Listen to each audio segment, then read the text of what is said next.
how wild Trump's lawyers really believe that presidents should be immune from crimes after leaving the office. That shouldn't be the case.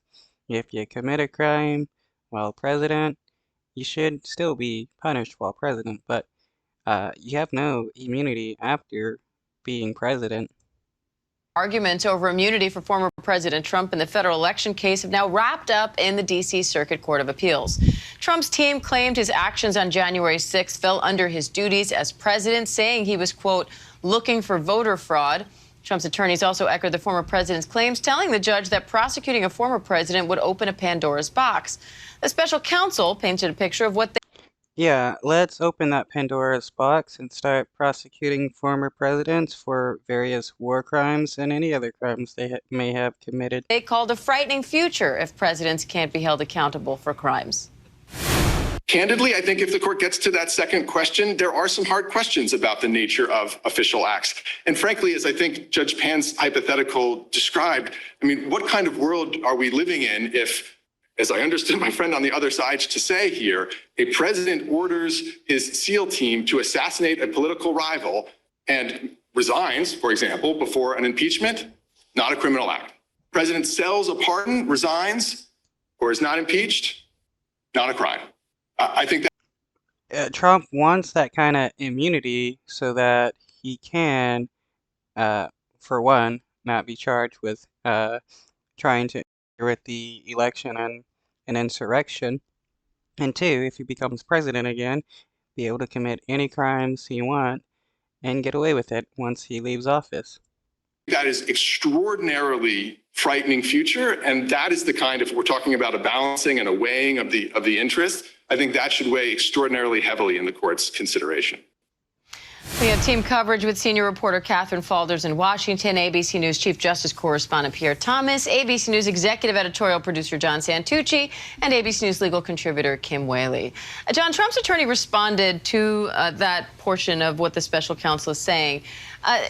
Saying the real frightening future for them is that President Biden's Justice Department is currently prosecuting his political rival in prosecuting former President Trump. What do you say to that? And this is what we have come to expect, right? That Donald Trump, the candidate, and Donald Trump, the defendant, are colliding in real time. And that is exactly what Donald Trump is doing out on the campaign trail, and his team is bringing that argument into the courtroom. Look, you mentioned... So was he a candidate when he tried to interfere with the election, or was he a president?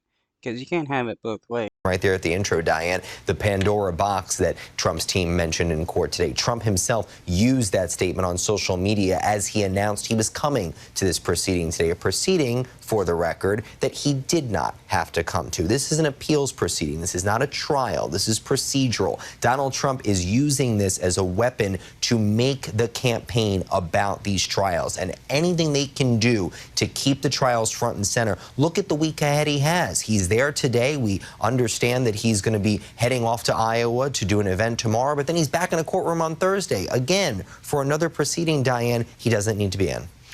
Kim, both sides here are arguing not just the law, what the law says, and how it should be interpreted, but what the consequences are of the outcome of this trial. They're both trying to paint this picture of this is dangerous territory ahead if you don't find in our favor. What stood out to you from those? The true danger is people being immune to crimes that shouldn't be happening no matter what level of government you're in. Arguments.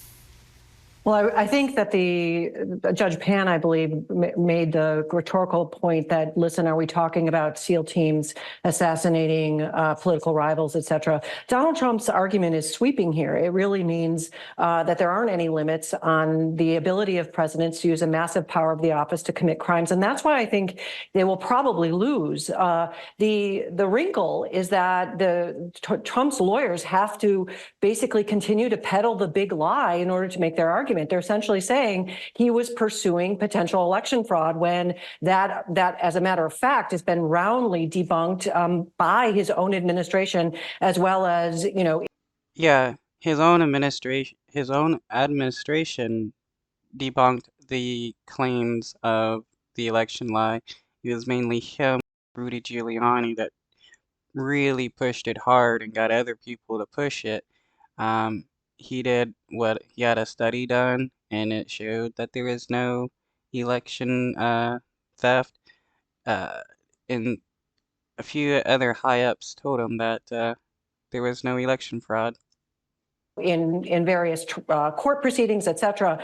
So the rhetorical point, as John indicated, probably scores some political points, but legally, President Nixon lost similar arguments, President Clinton lost similar arguments, and Donald Trump has lost similar arguments in a civil action before this very court. He will lose, and I think the gloom and doom that the DOJ is painting is very, very serious, and I think that will halt the legal process in its tracks.